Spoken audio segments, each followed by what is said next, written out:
Hello दोस्तों, कैसे हैं आप लोग। तो उम्मीद करता हूँ आप लोग सभी अच्छे होंगे। आज हम लोग 11th क्लास के फाइनल अकाउंट के हिडन एडजस्टमेंट के बारे में बात करेंगे कि बेसिकली ये हिडन एडजस्टमेंट होता क्या है। आप सभी जानते हो कि जब भी हम फाइनल अकाउंट का सवाल पढ़ते हैं तो उसके दो पार्ट्स की वन होता है। एक है ट्रायल बैलेंस और दूसरा है मेरे पास एडजस्टमेंट। सभी जानते हैं ये बात कि सर ट्रायल बैलेंस क्या होता है। जब हम सवाल पढ़ेंगे तो हमें ट्रायल बैलेंस गिवन होता है। इस साइड को हम डेबिट साइड कहते हैं और इस साइड को हम क्रेडिट साइड कहते हैं और इसके अंदर हमें ढेर सारी इंफॉर्मेशन गिवन होती है। और ट्रायल बैलेंस के नीचे मुझे जो इंफॉर्मेशन गिवन होता है दैट इज कॉल्ड एडजस्टमेंट। हम सभी बच्चे ये बात जानते हैं कि फाइनल अकाउंट का सवाल हमारे दो पार्ट्स में गिवन होता है, एक ट्रायल बैलेंस और दूसरा एडजस्टमेंट। लेकिन बहुत कम बच्चे ऐसे हैं जिनको ये मालूम होगा कि एडजस्टमेंट कई बार ट्रायल बैलेंस के नीचे ना देकर ट्रायल बैलेंस के अंदर गिवन होता है, जिसे हम लोग हिडन एडजस्टमेंट कहते हैं, छुपा हुआ एडजस्टमेंट। नॉर्मली जो 11वीं क्लास के बच्चे होते हैं वो सबसे ज़्यादा गलती इसी एडजस्टमेंट में करते हैं। यही वो हिडन एडजस्टमेंट है जिसे बच्चे इग्नोर कर देते हैं, जिसके बारे में उन्हें मालूम नहीं होता है और उसका आंसर गलत आ जाता है। सर एक मिनट हमें बताओ कि हिडन एडजस्टमेंट होता क्या है। तो बेटा जब भी आप ट्रायल बैलेंस का सवाल पढ़ोगे तो कोई भी आइटम हमें लिखा होगा, just like a bank loan, bank loan. और क्योंकि ये लाइबिलिटी है तो ये बैलेंस शीट के लाइबिलिटी मतलब ट्रायल बैलेंस के क्रेडिट साइड में हमें गिवन होगा बैंक लोन। आप सभी जानते हो जब फाइनल अकाउंट का सवाल हम उठाएंगे तो ये जो बैंक लोन है इसे उठाएंगे और बैलेंस शीट के लाइबिलिटी साइड में डाल देंगे। सिंगल इफेक्ट तो है ट्रायल बैलेंस का।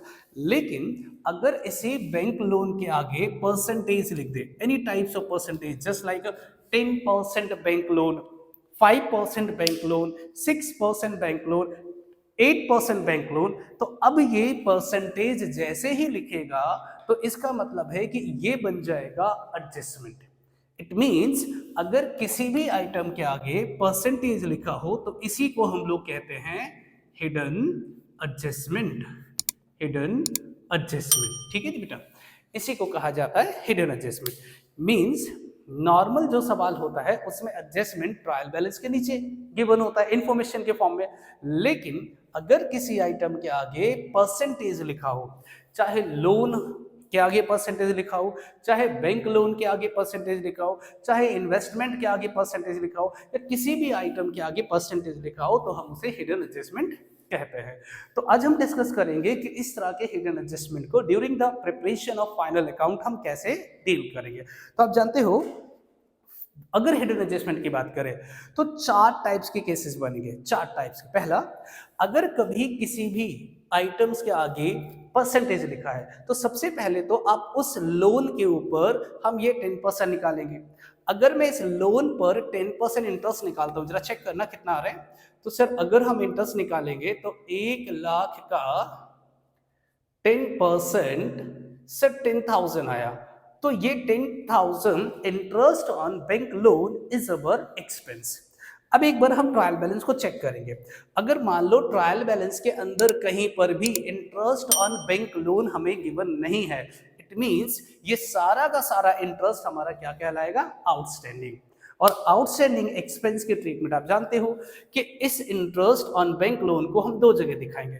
एक तो प्रॉफिट एंड लॉस के डेबिट साइड में दिखाएंगे इंटरेस्ट ऑन बैंक लोन के नाम से, और दूसरा बैलेंस शीट के लाइबिलिटी साइड में दिखाएंगे किस नाम से, इंटरेस्ट ऑन बैंक लोन के नाम से। ये कब करेंगे, when there is no information, there is no interest on bank loan given in the trial balance. ठीक है जी, ये पहला केस बना। केस नंबर 2, अगर मान लीजिए आपको 10% बैंक लोन गिवन है 1 लाख रुपए का, ओके, और आपने जब इंटरेस्ट कैलकुलेट किया तो 1 लाख का 10% 10,000 रुपए आया। अब आप चेक करोगे ट्रायल बैलेंस में कि क्या मुझे interest on bank loan given है।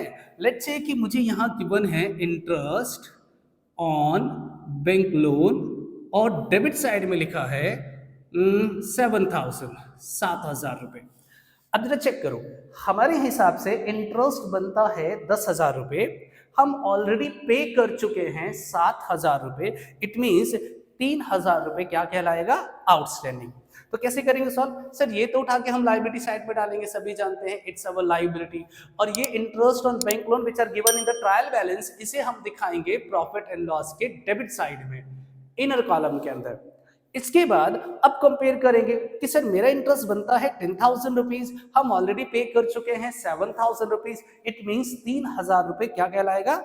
आउटस्टैंडिंग। तो अब हम सिर्फ 3,000 रुपए को आउटस्टैंडिंग मानेंगे और प्रॉफिट एंड लॉस के डेबिट साइड में डाल देंगे और बैलेंस शीट के लाइबिलिटी साइड में। ठीक है, ये दूसरा केस बना।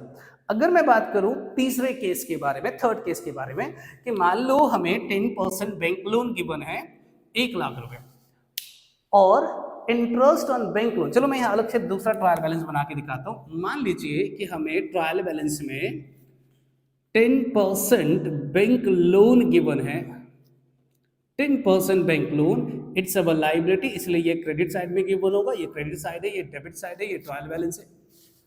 और इसके नीचे लिखा है interest on bank loan, interest on bank loan, और ये हमारे लिए एक्सपेंस है, इसलिए हमें डेबिट साइड में गिवन होगा। बस ये गिवन है, there is no adjustment regarding bank loan, bank loan के ऊपर कोई एडजस्टमेंट नहीं है। अब जरा चेक करो, आप इस बैंक लोन को अपने लायबिलिटी में दिखाओगे, आप अच्छे से जानते हो interest on bank loan is our expense, profit and loss के डेबिट में दिखाएंगे, लेकिन इनर कॉलम में डालेंगे और फिर चेक करेंगे कि सर 1,00,000 का 10% कितना बनता है?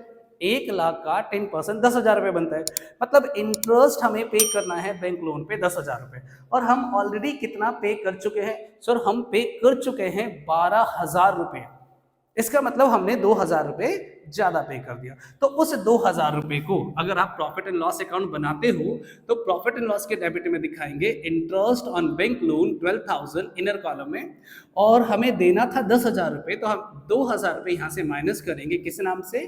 प्रीपेड के नाम से, और बैलेंस शीट में कितना जाएगा? प्रॉफिट एंड लॉस में जाएगा 10,000, और जो बैलेंस शीट बनाएंगे हम उसके असेट साइड में दिखाएंगे prepaid interest on bank loan 2,000 rupees.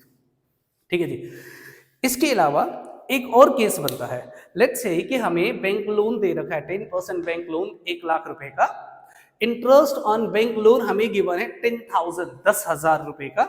जब हमने कैलकुलेट करा तो इंटरेस्ट निकला है 10,000 रुपए ही, इट मींस जितना इंटरेस्ट बनता है हमने ऑलरेडी पे कर दिया है, तो फिर हमें अलग से कोई ट्रीटमेंट करने की जरूरत नहीं है। मतलब टोटल कितने केस बनेंगे? 4 केस।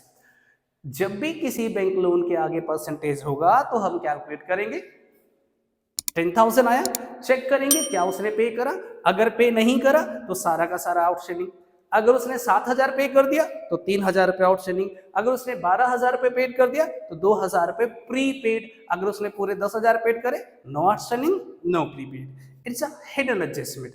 आप जानते हो सबसे ज्यादा बच्चे गलती से में करते हैं, और सेम ट्रीटमेंट हम अप्लाई करेंगे किसके ऊपर? इन्वेस्टमेंट के ऊपर भी। तो अगर किसी आइटम इन्वेस्टमेंट के आगे परसेंटेज लिखा हो तो उसे भी हम डील करेंगे और चेक करेंगे कि क्या इंटरेस्ट ऑन इन्वेस्टमेंट मुझे रिसीव्ड हो गया तो ज्यादा हो गया, कम हो गया, या सेम अमाउंट रिसीव हुआ, एंड देन फिर उसकी ट्रीटमेंट करेंगे। आई होप कि जिन बच्चों ने वैसे हिडन एडजस्टमेंट के लिए बोला था, इससे ज्यादा कुछ नहीं है बेटा, एक बार आप कोशिश करना, समझ में आ जाएगा।